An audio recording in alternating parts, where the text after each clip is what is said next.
This is the New American Media. Broadcasting to you live from the Milky Way galaxy, the solar system, planet Earth, North America, the United States of America, California, Los Angeles. To be specific, hello everybody, happy Friday, and welcome to the Unhappy Hour. Here on the TNAM Radio Network, part of the NewAmericanMedia.com, I am your host, as usual. My name is Brian Engelman. Thank you for joining us. This is the only Cleveland-centric, Los Angeles-based sports show that we're currently aware of. So please tell your friends if they're into the Cavs, the Indians, the Browns, the Buckeyes. And of course, if they want to talk about Justin Blackmon getting suspended indefinitely, which is pretty much the thing we're all hoping as Cleveland Browns fans will not happen to Josh Gordon. But, you know, who knows? Who knows? I don't know. There's something about building the culture the right way. You bring in players that are going to be problems, and you just kind of know what you're in for. You kind of know what you're in for. But we'll see how it all plays out. But please spread the message around to all of your Indians, Cavs, Browns, and Buckeye fans to check us out at thenewamericanmedia.com. On Facebook, search The New American Media. Put spaces in between there. Like our page. Share our content. Comment on some stuff. We also do an agree to disagree show with, a whole bunch of politics and spirituality and, finance and, current events and stuff like that. So check out that show as well. On Twitter, we're at American_media_. Join the 17,000 or so that are over there. And consider subscribing. Click the little subscribe button on youtube.com/The New American Media. The Cleveland Cavaliers have started their season with a bang. So who better to bring in to break it all down and tell us what it means than NBA scout Zak Baris? Let's get him on. He's a lifelong Cleveland sports fan, by the way.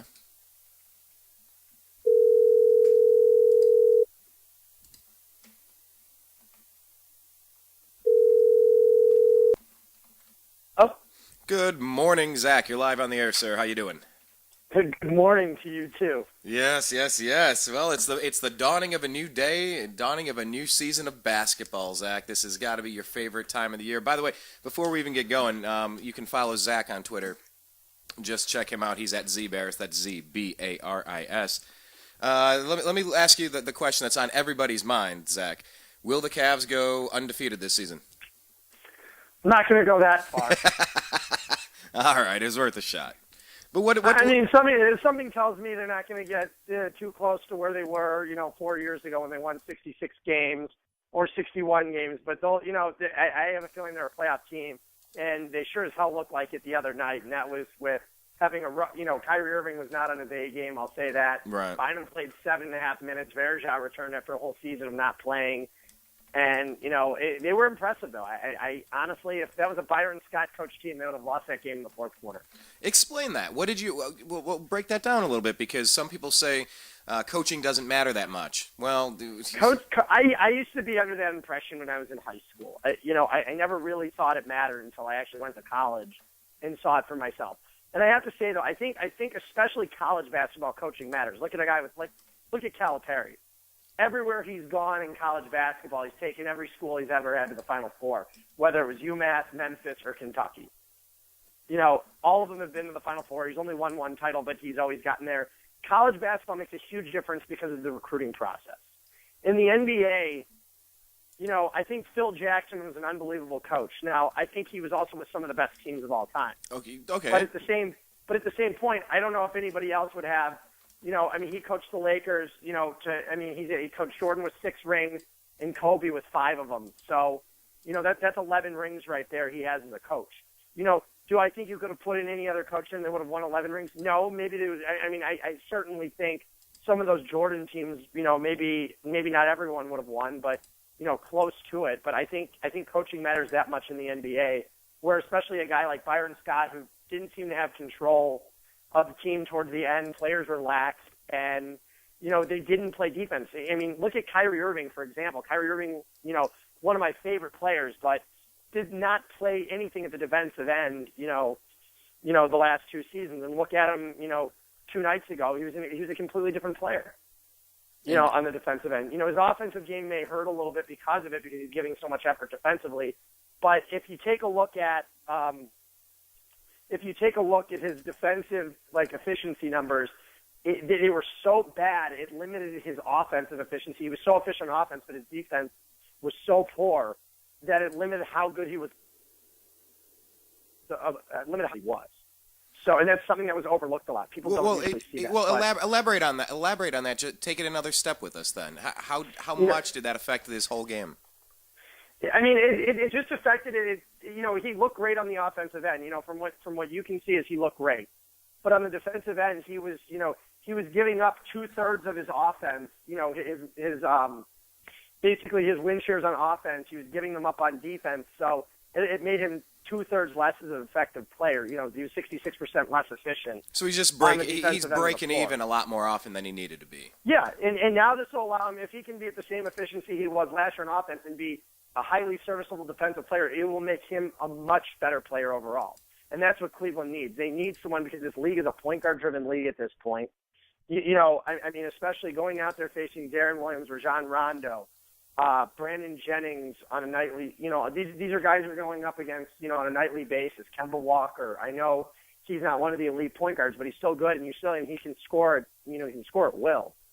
And you have to be able to stop these guys at any given moment. And that's what I think Kyrie will bring to the table this year. I'm not saying he's going to be an elite defender because I haven't seen it.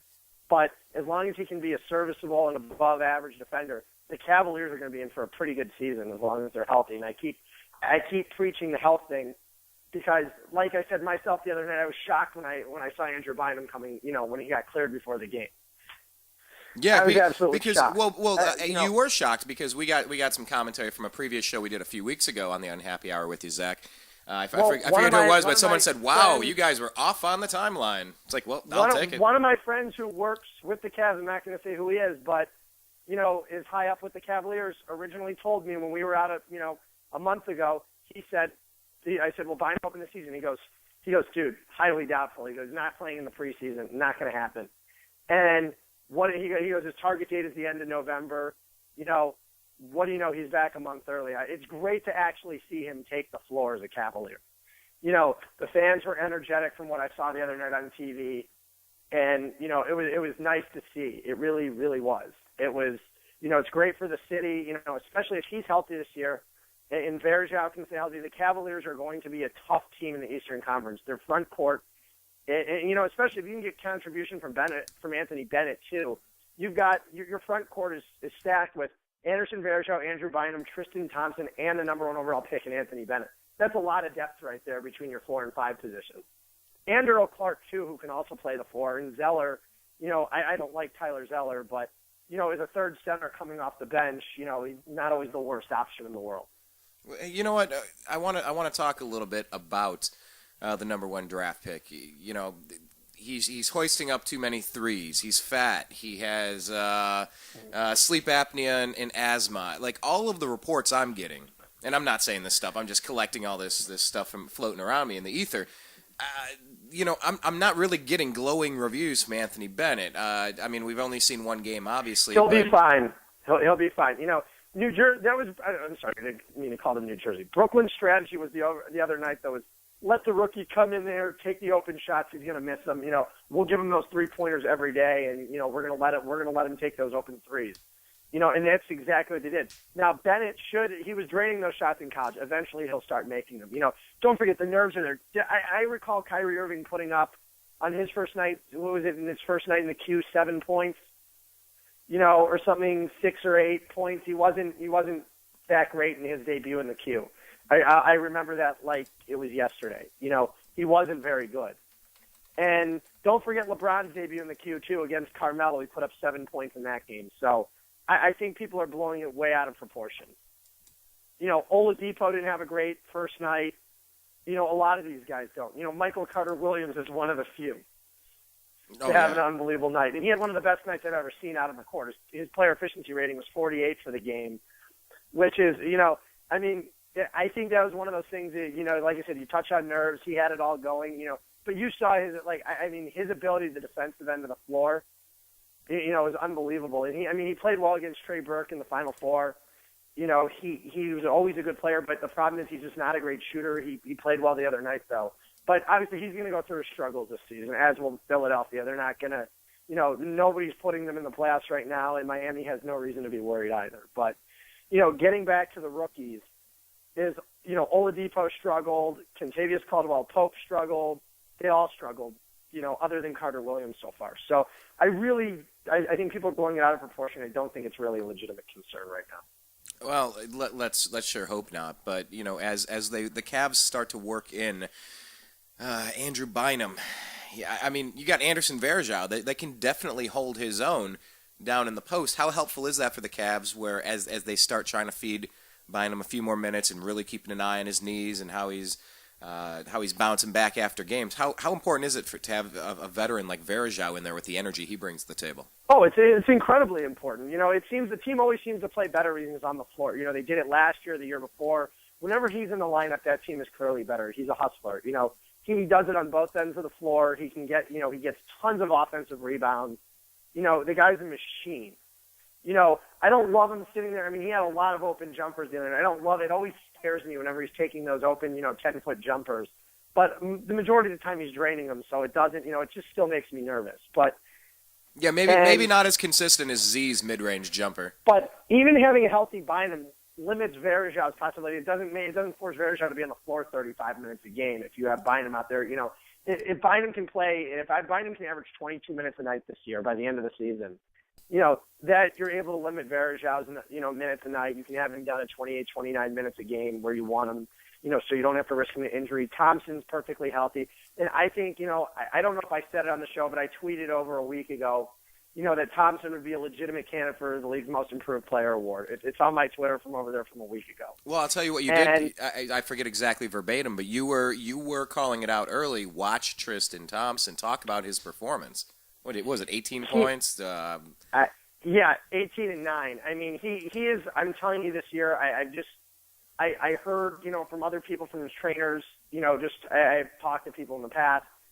I saw where he was 3 years ago when he was out in Las Vegas training. I know where he was 3 years ago. And I just know how far he's progressed.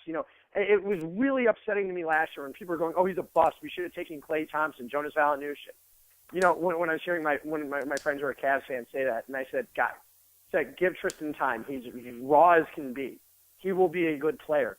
And I think Klay Thompson, as well as he played on opening night, is severely overrated. He's not one of the 15, 25 best players in the league. This is a guy last year who had a PER of under 15. He was a below-average player last year until the playoffs.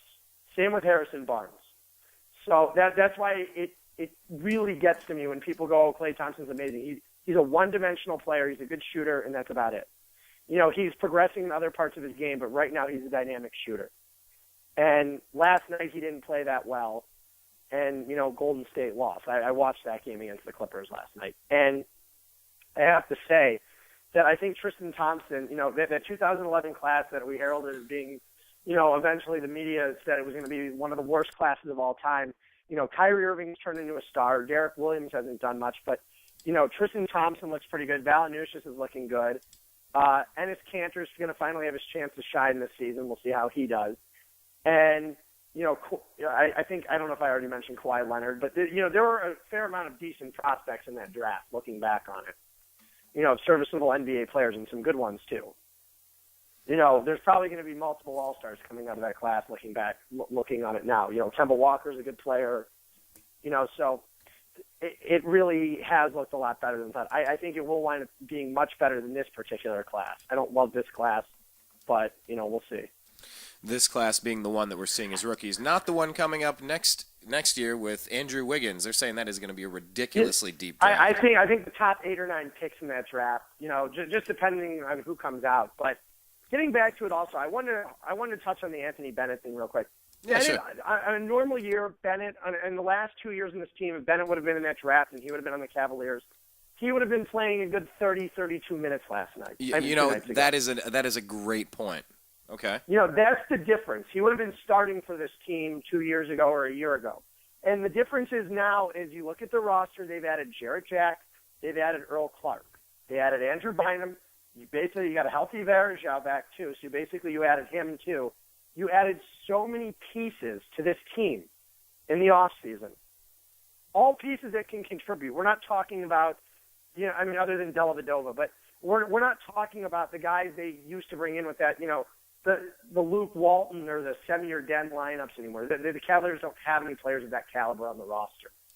And it's a much different team. It's a team now that's contending, for a playoff spot this year. So you're not going to see Bennett early in the season like he would have put up big numbers. You're not going to get, it's very rare that the number one pick goes to a playoff contending team.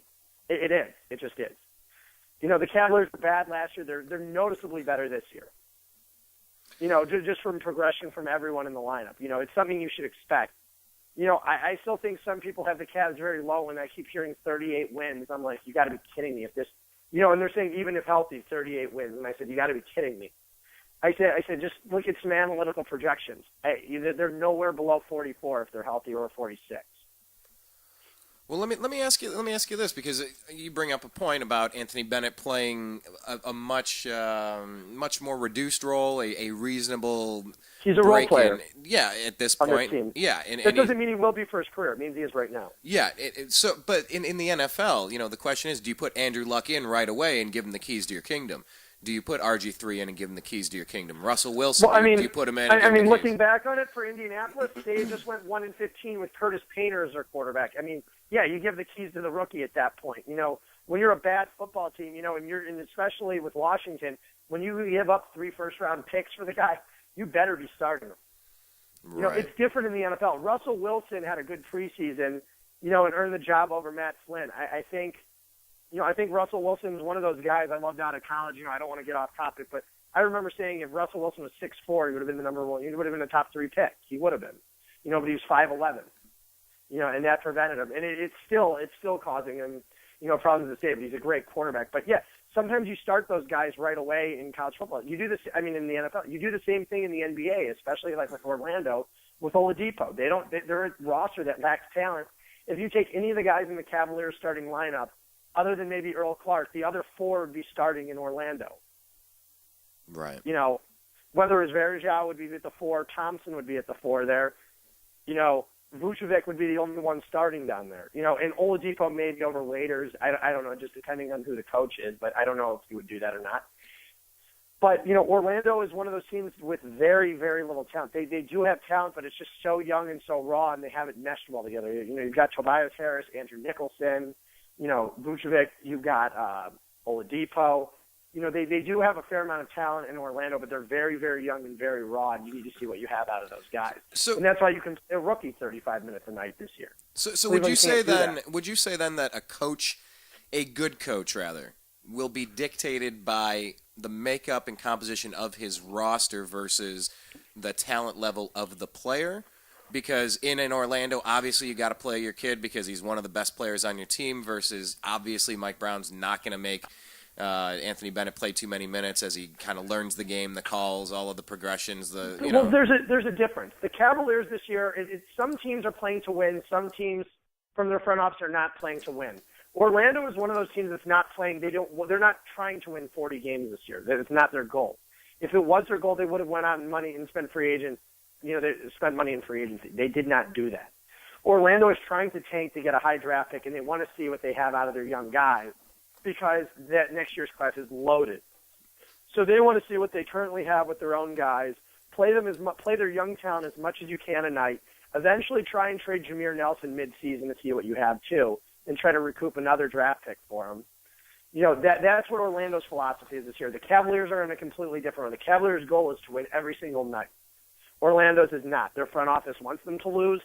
They want to have that high pick so they can restock and be a contender again within 2 to 3 years. That's the difference in the makeup in the NBA. Some teams are trying to win. Some teams are not.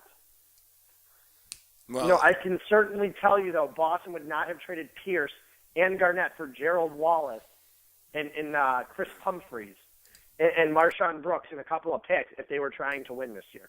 They blew it up in Boston because they were done. Well, you got to clear the cap space at some point. You do have to empty the cupboards and go through, see what's expired, toss it in the trash, see what needs to be eaten soon, make sure you get to it. And, I totally get that. And, for the Indians for a long time, the Cleveland Indians were being accused of not, it shows when management is selling versus not buying. It's It's very obvious when they got to clear bad contracts. That's fine. LeBron got the Cavs into some of that stuff, but people kept criticizing the Cleveland Indians for not going out and getting some talent, and they finally did with, basically this whole season. I mean, they really added some nice pieces, and guess what? They got into the one-game playoff, and the future looks bright. So, the Cavs have not been in that buying mode for a long time, and now you're just really starting to get the feel like, wow, okay, I think they have finally bottomed out. They are on their ascent. And it feels good to be on the ascent again, because I was wondering how far down the Cavs organization was going to corkscrew after the whole decision debacle. I mean, you knew the whole thing with the Cavaliers was they need to free themselves of those really, really bad contracts, and you can't do it all in one season. They were lucky they had the amnesty clause to clear Baron Davis. But at the same point, they also needed to clear other really bad contracts from their team. I can't even remember who they were at this point because I have so much on my mind.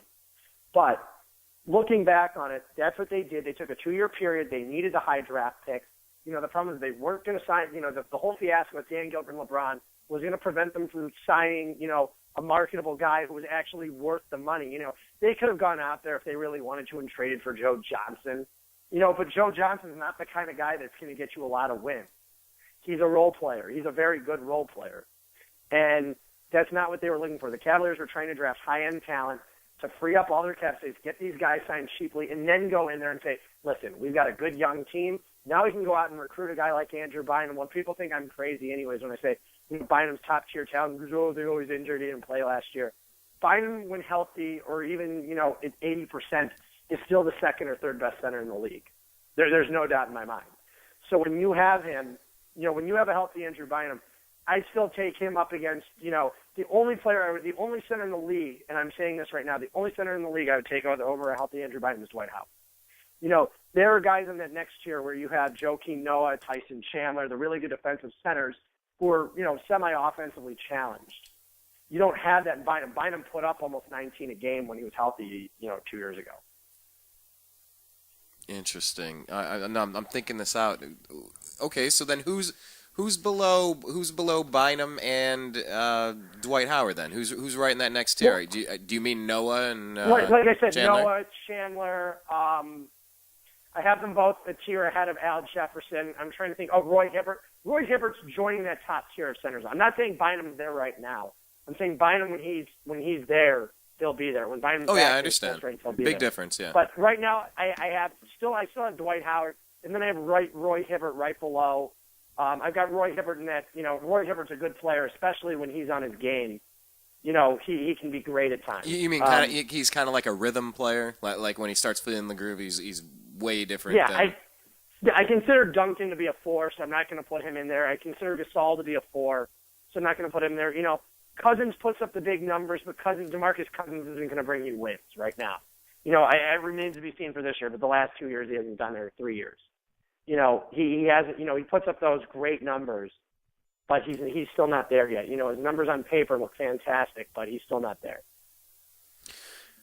So I think, I haven't named some of the centers. I think Brook Lopez is in that, that second tier too. He's a great offensive center, but the guy can't rebound. He averages, I think, 6 rebounds a game, and when you're 7 feet tall, guy's a monster. You need to be pulling in a minimum of 8. Right.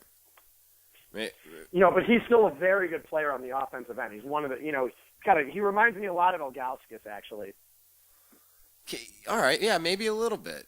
He's got that nice outside jumper. I mean, I'm not saying he's exactly like Z, but, Z was a better rebounder, and Brook Lopez is a little bit of a better offensive player. But, the similarities are there. They're both very finesse centers. I think that's the word to play. Well, based on Zydrunas Ilgauskas, though, because that brings up a couple of points. We were talking about the rookie Anthony Bennett with the Cavs and how much does he need to play? Should people start to be concerned? Tristan Thompson, did he have enough time? Let's not forget about David Ortiz, who spent, 1, 2, 3, 4, 5, 6, 7 or so years in Minnesota before he finally went over to Boston and started bringing home MVP championship, 3 World Series. I mean, you got to give players time to develop. It's not every year LeBron James can jump in there. And back to Bynum, or even Kyrie Irving, people that are perpetually injured.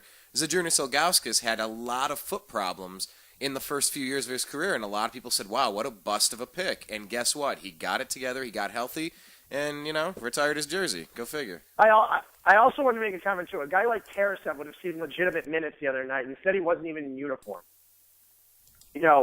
That's another difference, too, is that's a guy who would have been playing legitimate minutes, on last year's team. But it's the fact that they actually have a decent roster this year. It's like Tyler Zeller last year when healthy was playing over 20 minutes a game. Right. He was starting nights. That's how bad they were. They were tanking on purpose. And it was bothering when people are like, well, people don't support the Dolans, but they still support Dan Gilbert, and Dan Gilbert's being cheap. It's a different model in the NBA. It really, really is. The NBA, you're tanking for draft picks. The Major League Baseball, the draft is such a crapshoot. You get guys in the 42nd round who become stars. Yeah. The Indians took Tim Lincecum in the 40-something round. He didn't sign with them, and then he goes and gets drafted the next year by the Giants, and then he's a first-round pick. But that's what I'm trying to say. Baseball's so much different. You can, and sometimes when you have a bad contract, you can't rid yourself of it, and sometimes you have to rid it like the Angels. But the Angels have a lot of money. There's no cap in baseball also. So it's totally different. But I had a question about that. Finish your point, but I have a question about the cap. Go ahead. So the cap in basketball definitely restricts you, and when you sign a bad contract that's essentially untradeable, or you're going to have to give up a lot of assets. That's the problem. Sometimes, you have to, sometimes, like, look at the Clippers. The Clippers tried to get rid of Baron Davis's contract, and they wound up giving up Kyrie Irving in the process, unintentionally. I think if they could go back and look at it, I don't think they would have ever remade that trade. Even though when they made it, Gary Sachs said, he goes, we don't regret the trade. We don't regret it one bit. I think they regret it because rather than having Chris Paul now, they would have Kyrie Irving, Blake Griffin, and Dwight Howard, which I think, I take Kyrie and Dwight over Chris Paul, even though Chris Paul is the best point guard in the NBA. You'd just still have more flexibility. Well, I was going to ask you about that because now we're seeing all the moves now that the World Series is done, that the Boston Red Sox won, and you see the Indians not picking up the option on Chris Perez, and you see him signing Giambi to a minor league deal as like an 800-year-old man.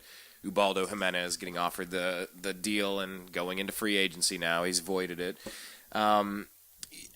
It's got me thinking about contracts, and I was just wondering, how do you feel about max contracts in the NBA? Should there be a limit on what people are able to earn in a free market society?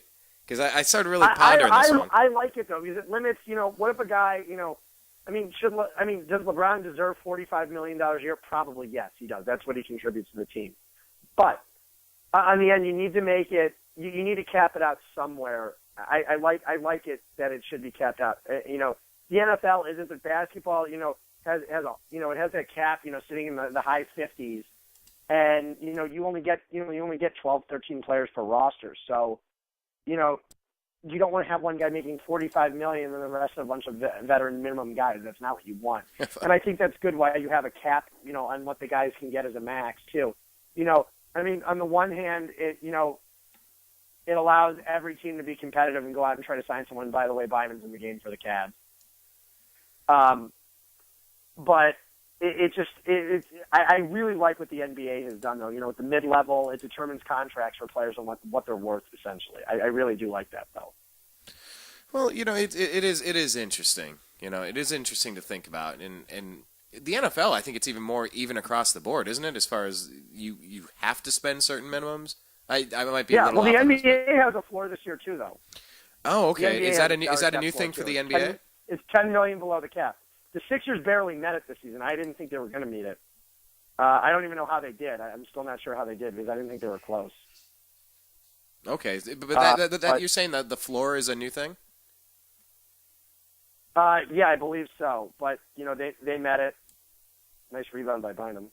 They all the teams met it this year. Obviously, originally at one point they thought they were going to have to go out and get Boobie Gibson, in order to sign him. But I don't even believe he's on an NBA roster right now.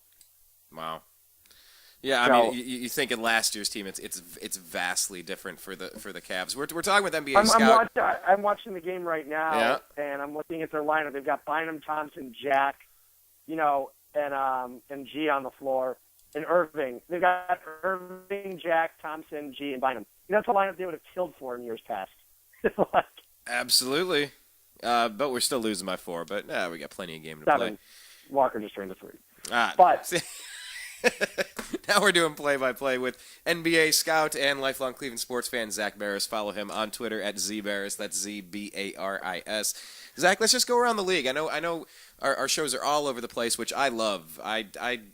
Strict form and rigid compliance to in-the-box thinking bores me. But let's talk about the league in general, the big stories, the things that you've seen in the first few games of the NBA season. What are the things that jump out at you? I mean, is it... We already discussed it, but it was Michael Carter-Williams. I have to say, it was one of the best performances you will ever see, not just by a rookie, but that was just a flat-out dominant performance by Carter-Williams, and he deserves all the credit in the world. I've criticized the guy saying he can't shoot, but I loved his ability in the defensive end. He's a long guard. He's a long one, which he can give you a lot of size. He'll be a defensive nightmare someday for other guys in the NBA, which I think is a good, it's a good start for Philly that they probably found their point guard of the future. They're not going to see Noel this year, so Philly could conceivably wind up with depending on how I have New Orleans as the AC playoff team in the West or around there, so I don't see that pick being too high. But if that pick's at like let's say 13 or 14, and Philly gets Andrew Wiggins or Julius Randle, and another decent player, in the draft next year, Philly could be building something big. They could be doing something as if Cleveland did, with a pretty quick rebuild if it all works out the plan. No matter who Phoenix gets. I was shocked to see Phoenix win the other night, but like I said, I think if people have been overrating the Trailblazers all season long, I just don't understand what they did that was so great in the offseason. And people have been praising them, saying, they're one of the most improved teams. That was a team that won 33 games a year ago and lost J.J. Hickson. Yeah, they added Mo Williams and a couple other small pieces, but I don't think they're noticeably better than they were a year ago. I don't think they're more than a 38-win team. So... But congrats to Phoenix for finally winning a game. I thought there were some teams that we wouldn't see win games until the 20th game of the year. Whoa, really? Yeah. Okay, so who's in the Wiggins sweepstakes right now? Who do you see as the... I think the teams that are in the Wiggins sweepstakes obviously are Milwaukee and Phoenix. Both will already have a win. I'd put Boston in there just because I think Boston's going to have a very bad year, depending on when you get Rondo back. If Toronto's really serious about trading their whole team, they're going to have a rough year too. But right now, as it stands with their current roster, they're fine. Milwaukee seems pretty bad. I'm going to say this right now. I know the Lakers already have a win, but the Lakers without Kobe Bryant, you're not going to get 60 to 70 points out of your bench on every given night of the week. Good luck in LA this year watching the Lakers. I think that's going to be very tough for them. Really tough. Their starting lineup is Cleveland bad from 2 years ago right now, even with Nash and Gasol in there. Well, it's an old Nash. Sean Williams, I mean, give me a break. I mean, Pau's okay. Pau's still an elite player, but I mean, you got to be kidding me though. With that starting lineup, I was shocked they beat the Clippers the other night. But like I said, it's opening week. Strange things will happen. Oh, by the way, I think Milwaukee's pretty bad too. Getting to that, I think Milwaukee's a bad basketball team. But, I mean, there are some, there's going to be some storylines this year. Like I said, with the Bulls so far, you've seen Derrick Rose. Derrick Rose is, starting to get there. He's not 100% yet, obviously, because he hasn't played. It's tough when you take a full year off from the game, in in-game play. It's a fast game pace. It's going to take a little while to catch up. Right. But I assume the Bulls, the end of that Knicks game last night was pretty impressive with Rose putting that shot up with 5 seconds left. Crazy crowd. It was a good atmosphere, I have to say. So, and it was nice to see them beat the Knicks. The Knicks are once again a decent regular season team. Like I said, the storylines will definitely change this year. I love the landscape of the NBA. I'm really excited. I haven't had a chance to watch the Pistons yet, but I'm gonna, I'll get a chance to watch them this weekend. I want to see the Wizards too. And I stayed up late last night and watched also, the Warriors-Clippers game. And the Clippers showed me last night that they are that they're a force in the West this year, that they should be a force at least. DeAndre Jordan looks to be improved. And I don't know if you had a chance to watch last night. Did you see the 3 straight lobs by Chris Paul to Blake Griffin? No, I didn't catch that. I've been hearing about his storyline. One of the most insane things I've ever seen. I think one was the DeAndre Jordan, but that was one of the most insane things I've ever seen last night on the steals. Griffin got a steal, and then Chris Paul lobs it up to him. And then the next play, Paul gets a steal, lobs it up to Griffin. The next play goes to DeAndre Jordan. That was one. I've never seen 3 straight early hoops like that. It was one of the coolest things I've ever seen. Lob City returns. So this will be a great NBA season. I think this is the most entertaining one in years, just because there's, Miami's no lock to come out of the East this year, even though I still think they're the best team in the East. But like I said, it's going to be tough to get past a healthy, especially if Miami doesn't get that number 1 seed.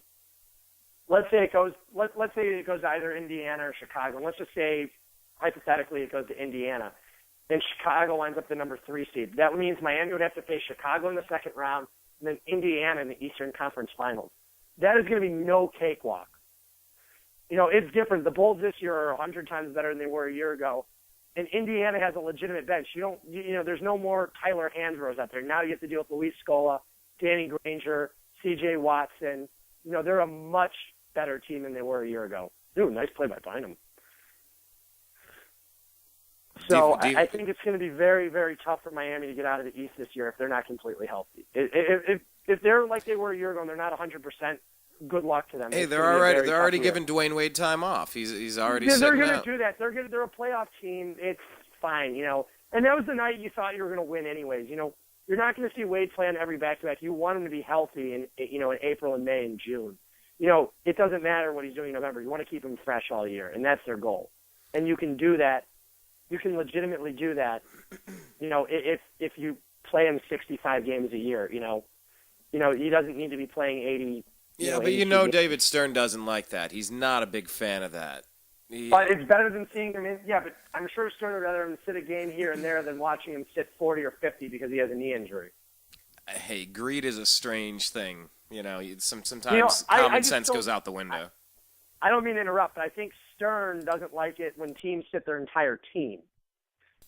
Okay. I think that's why he got so pissed off last year, excuse my language again, but I don't think he liked it last year because it was a nationally televised game between the Spurs and the Heat, and he just goes and sits his entire team.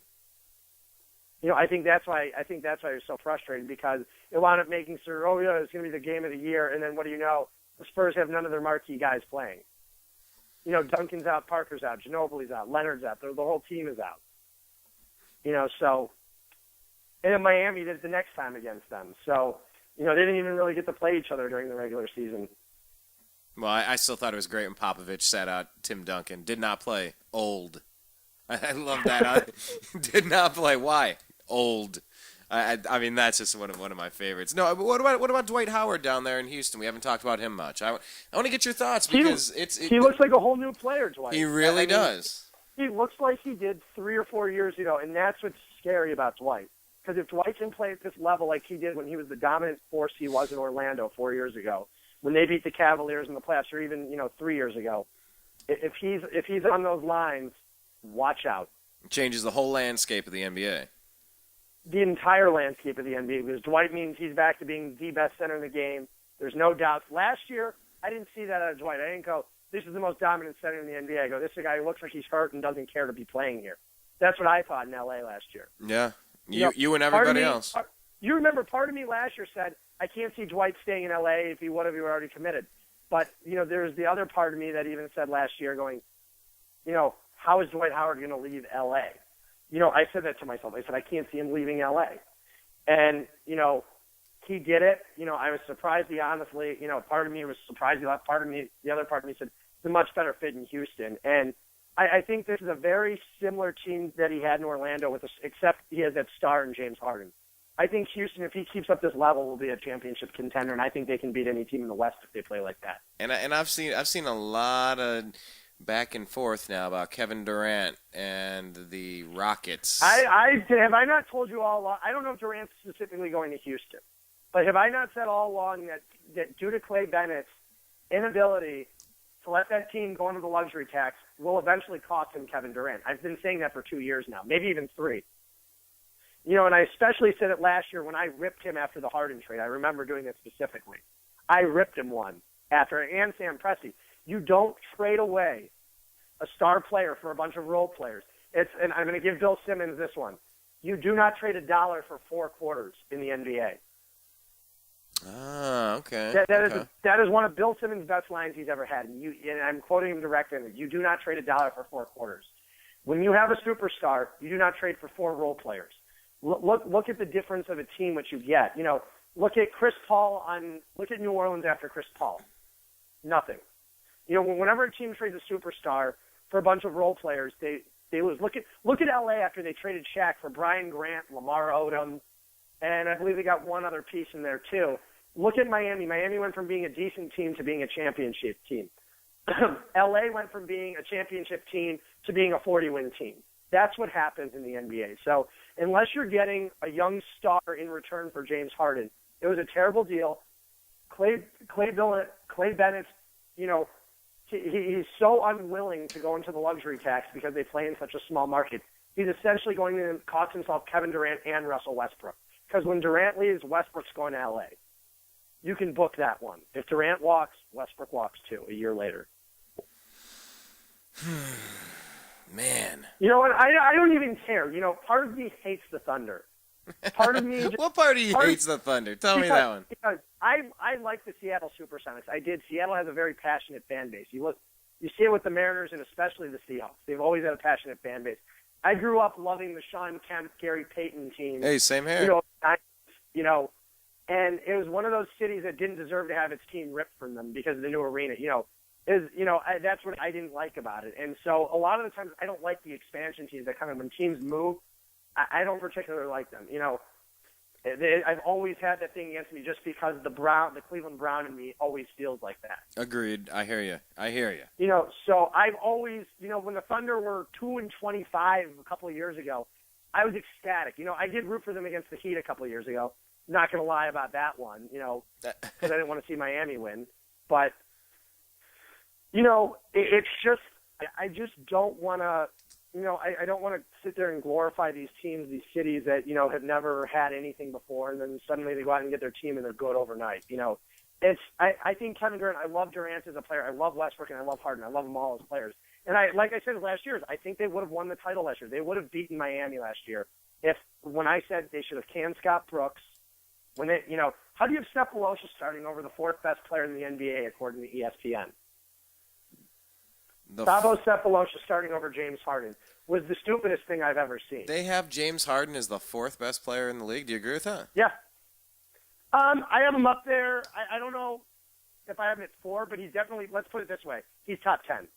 Okay. He's top 8 even. He's top 8. He's a top 8 player in the NBA. And you do not have a top 8 player. And maybe 2 years ago, if he would have started, would have been a top 15 player at that point. You do not keep a top 15 player in the bench. I don't care if you need scoring off your bench. You do not. Your offense, your first team offense would blow everyone out of the water. It wouldn't have mattered. Look at Miami. They're able to make it work with Bosh, LeBron, and Wade. You're telling me this year you wouldn't rather have a Harden, Westbrook, and Durant combo? That team would beat Miami. They would. Look what Harden did to a team that probably would have won 28 games last year in Houston. And he took them to what they win, 44, 45, maybe even 46. I think they won 45 a year ago. He added at least 15 to 17 wins for that ball club last year. That's how good he is. And he showed what he can do. On a team that had it had marginal talent all around the court, other than Harden last year. And, and Parsons is an above average player too. But for the most part, they had very marginal talent. And he took them, and he got them Dwight Howard too. So not only did Sam Presti give away James Harden, he also made Houston a contender because suddenly they were more desirable. They had a lot of cap space. And, you could be looking back, I was traded 2 years, and Sam Presti and Clay Bennett made the biggest mistake of their lives by not signing James Harden. They could have had a dynasty in Oklahoma City for years. Instead, moved that dynasty, shifted the power in the Western Conference to Houston. If Durant goes to Houston, it will be because of James Harden and Dwight Howard. Just think about that. They will have shifted the powers throughout the Western Conference because of a bad trade. When does Durant get the chance to do that? 2 years. I think it's after next season, if I'm not wrong. To this year's 13-4, I think it's after the 15 season, maybe after 16. I don't know if it's next year, after next year, or after the year after. I believe it's after next year, though. Yeah, that is interesting to see. Interesting to think about all these super teams being built, plus the damn near certainty that LeBron James might be returning to Cleveland, Like I said, it's down to Cleveland and Miami at this point. I still see it being unless Cleveland has a really bad year and Miami wins another ring. I think that's the way he sees it. But I think if Cleveland has a really successful year, and especially if Miami doesn't win, he's 100% coming back. Very interesting stuff. Yeah, I don't know. Well, look, we've gone over some of the rookies. We've talked about some of the main storylines. We've really dug into the Cavs. Andrew Bynum, where's he at now? He's got a couple of points, couple of rebounds, couple of minutes, 6 minutes in, 2 rebounds. It's nice. Yeah, nice. he's got a bucket. So 4 points, the Cavaliers are losing, but it's Hey, it's a process. It's a long season. Yeah, hey, you know what? It's a long season, and we get to see what they're made of. I like it. But Zeller's winning the battle on Bennett right now. But yeah, I'm telling you, I'm glad they did not take Cody Zeller number 1. Well, it's a long season to figure it out. I think Bennett he's going to be a lot more exciting. Yeah, I mean, Zeller, you know what he's going to do, but, you know what you're going to get out of Zeller as a pro. You know what his cap is. So Zeller's a 50-cent piece. What? Zeller's a 50-cent piece. Zeller's not going to – here's the thing. Zeller's never going to be great on the defensive end. He doesn't have long arms, which is always going to cost him rebounds. And then misses another 3. But – it's always going to cost him rebounds, and I think that's his problem. I think if his arms were a little bit longer, I think he'd be better. But it's just, the fact he has those really short arms. He's going against a guy like Andre Drummond. Drummond's going to clobber him on the defensive end of the floor. It's not even going to be close. So do you see Zeller's cap being more than a quarter, but less than $1? That's what I was getting at there. Yeah, he's not a role player. Let's put it this way: he should be an above-average starter in this league someday. Okay. I think he has the ability to do that. It's not saying he will be, but he has the ability to become. And by the way, Michael Carter-Williams, his numbers tonight in 11 minutes, 0 points, over 5 field goals. Oh, they ought to trade the bum. Turnover so far. They ought to trade the bum. So this is what I expected out of most nights out of him. This is what you had to expect. He's young. So, but it's just sometimes funny to see. Yeah, it's a long season. It's not like football. It's 16 games and then the playoffs. There's a lot of basketball to be played. I forgot how long it had been since we talked basketball. I'm actually really excited for it now. I don't remember how excited I've been for a season. Just the fact that, Rose is back, the Cavaliers are a contender. Dwight Howard is back. Indiana's that much better. Yeah, Dwight Howard, and, probably being back to his old self. It's definitely going to be a great season. I just don't remember the hype for this season. I have to say, though, 3 years ago, I was so down about basketball, working for the agency I work for, just about the NBA, because at that point, I was still a huge, huge Cavs fan. And, watching them just get blown away night after night, there was, no hope. And then I remember on the trade deadline night, I remember hearing, I got word in my office when the Cavaliers was traded, for an unprotected pick that we would assume be in the 8 range. And, it turned out to be Irving, and, it just came down from there. But, the excitement is definitely built up, over this, over the last 3 years getting to this point, especially just like I said, you have returning superstars this year. There's so many great storylines in the NBA this year. I think this is the year this is the year that basketball has its chance to shine. I'm agreeing with you on that. I feel way differently, and I think 100% has to come down to the fact that LeBron James, when he left, it just left a huge hole. It ripped away something that was close to a championship, and it left me miserable for a long time. Yeah, I was the same way. I was very bitter, and then I got over it after my first year. After they lost the Dallas, I was completely over it. I let it go at that point. Right. I let my hate for LeBron go, and I don't have any anymore towards him. I mean, if you ever hear me on the show, you very, very rarely hear me rip on him. I don't know if ever at this point. And, like I said, I think it would be a great storyline if he does come back to the Cavs next year. It would make for great basketball. And, again, it would change the landscape of the NBA. Well, you know what? That's. Go ahead. Finish? You can finish. Yeah. No, I was just going to say that I mean, and I've said this before. I mean, hate is a stupid emotion. It's really terrible, and I think a lot of us get wrapped up in stuff like that, whether it's personal relationships, our sports teams, a job, whatever we're doing on a normal basis. For you, your sports teams are your job. But, I really rooted against LeBron James so hard that first season when Dallas and Dirk took him down, and it was great. Jason Terry, it was so great. But why was it great? I mean, why was I deriving my pleasure from watching? Yeah, that? I mean, I'd rather root for someone. Like that was the one thing that really bothered me, is when I still had Cavs fans going last year. Oh my God, we're the big 3 years ago. I did not get on the Mavs for Cavs thing, and when I hear people going, oh my God, I'm a huge Mavericks fan, I go, you're only doing it because you hate someone. Cheer to like a team. Let's not cheer against someone. Let's that's why it makes me so happy to see Cleveland actually have a decent team this year with legitimate talent, because people can start rooting for their team again and stop rooting against another team. It's more fun to root for. It's more fun to root for someone. I'd much rather see the Browns be 11-5 than Pittsburgh be 11-5 than seeing us both in the cellar. That's how it is. You're like, I love when people go, yeah, like, I'm like, oh, I'm so down about the Browns. You go, well, Pittsburgh sucks. And I go, I don't care if Pittsburgh sucks. I want the Browns to do well. I don't care. Yeah, in a race to the bottom. Doing well. It's nice to see them not doing well, but I would much rather take us as a winning team and them as a winning team, like it was in 2002, where we're both playing each other in the playoffs again. Oh, Dennis Northcutt. A meaningless game in December. Dennis Northcutt. Yeah. Right in his chest. How did he drop that? No, but absolutely. But back to LeBron for just a second. I mean, like when he did get his championship, I felt a tangible amount of weight lift off my shoulders and went, all right, the Heat won their first championship, whatever. And I was finally able to let it go. For the city of Cleveland, it really was. So it's just some of the hate and the animosity dissipated. I think that's the way to put it. Because it's just like you felt that like there's a giant weight up. And then when he won the second, you didn't see anyone rooting against him last year. It was just a good storyline to watch the Spurs back in there. And I have to say that was probably the most fun I've had watching a championship in years.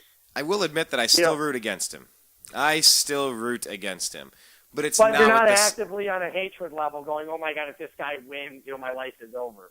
I don't know that my life was ever over, but yes, it was horrible. It was horrible. It was it was the ex getting rid of you, and then you I don't know, you catch her on TV or in Playboy the next day. You're like, oh man, really? Now you're just rubbing it in. This is not good. Yeah. But but it is what it is, and take it for what it's worth. If LeBron does come back to the Cavs, I love when the people always go, "Oh, I would never welcome him back." And I always say to people, I go, "So you're telling me?" Like I said, you'd rather see a 40-win team year after year than a team that's going to go out there and it's going to be in the finals year after year with a guy you hate? And they go, "Yes." And I said, "BS." I said, "There's absolutely no way you would rather see that." I said, "Wouldn't you rather see a Cleveland team win a championship?" They're like, "Well, not at the expense of LeBron winning one." I said, "You're absolutely kidding me." I said, if the guy makes an apology, you can't go and forgive him. That's what I don't understand. Sometimes, and like I said, Cleveland fans will only be bitter for so long. They always are. Jim Thome was once the most hated man in Cleveland, other than LeBron. This is a couple of years ago. I was at Thome's return game when I was home. And I remember the fans cheered him. I was one of the few fans that actually cheered him when he was with the White Sox. I was one of maybe 10 people in the entire stand that cheered him because I knew what actually happened with Thome when the Indians lowballed him back in 2003. Or 04, whenever it was, whenever they lowballed him in 03. I knew what had happened in the front office. It's not a big deal, but they had lowballed him. They didn't knock him anywhere near the deer Philly did, and they also told him it was going to be a rebuilding team. But fans gave them the ability to, forgive Manny Ramirez, especially Albert Bell. I remember that hate. It was even worse than LeBron. I remember being in games, and he couldn't even play in the 97 All-Star game because people were throwing bottles at him and Monopoly money. I remember the Monopoly money is pretty funny. The Monopoly money is very funny. I remember being at a White Sox game back in the mid '90s, right after he left in his return game. They had to clear the SRO section because people were throwing Monopoly and they were dropping their beer, and he couldn't even play. It was so bad. Yet fans are willing to forgive him now, and that's what Cleveland's willing to do. So people, as much as they hate LeBron, now you're always going to have those few people that hate him. But for the majority, I guarantee you 95 to 98% of the fan base will forgive him if he comes back. And 100% will give him back if he wins a ring. Yeah, nobody will even care anymore. It'll be water under a bridge, and nobody will ever, people always remember what happened, but they'll just be like, you know what, maybe it was that need, because maybe if LeBron would have stayed in Cleveland, that whole time, maybe they would never have had the flexibility to go out there and put together a championship roster. maybe, let's say LeBron would have signed that 6-year deal in Cleveland and walked, and this would be his last year here, and he still hadn't won a ring because, the talent around him wasn't that good. Now the talent's superior to what it would be, if he comes back. It would be superior talent than what he ever played with. Well, and don't forget, LeBron on the Cavs, he was really pushing for a lot of deals to get done that were bad deals. They were short-term, hey, we need to add a few guys, and we need to go on this run. But they were bad deals that handicapped the franchise moving forward. But yeah, you're absolutely right. It is so much more satisfying to see a lot of young talent. I mean, I'm hanging out in Los Angeles, and I mean, I'm having in-depth conversations with non-Cavalier fans that are really jacked up about what the Cavs are bringing to the table. Oh, you took down the Nets.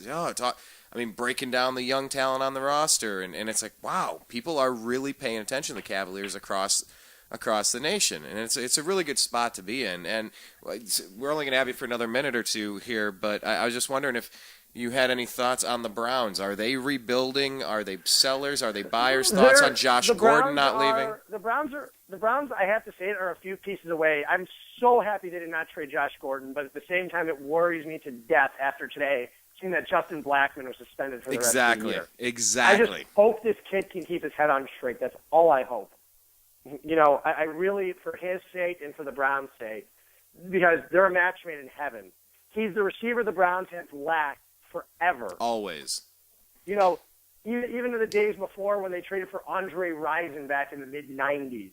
They had 1 year of Braylon Edwards, who was very, very good, but I still don't think that's the only one. We have 1 year of Braylon where I put him on that Josh Gordon level, and that's it. But Gordon is by far the best receiver the Browns have had in 20 years.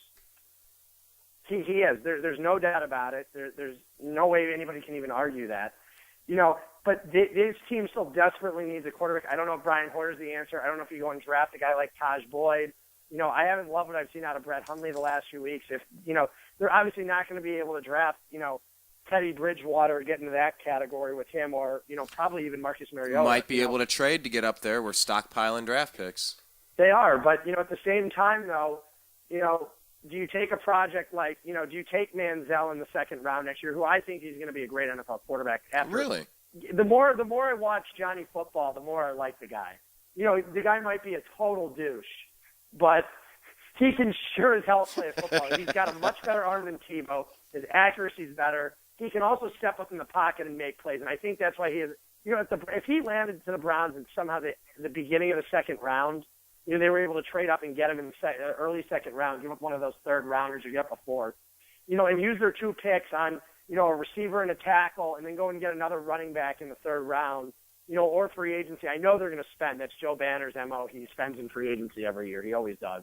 And, they're, like I said, they're not too far away. If they can get a quarterback that can play decent football for them, which is Brian Hoyer, maybe Johnny Football, because you're not going to get Teddy Bridgewater. Hey, but let me say, Jason Campbell had a pretty solid game. No mistakes, a couple of touchdowns. Campbell's not going to win you a Super Bowl. No, I know, I get it. But Trent Dilfer won a Super Bowl with the Ravens, so that was a totally different game back then. The NFL.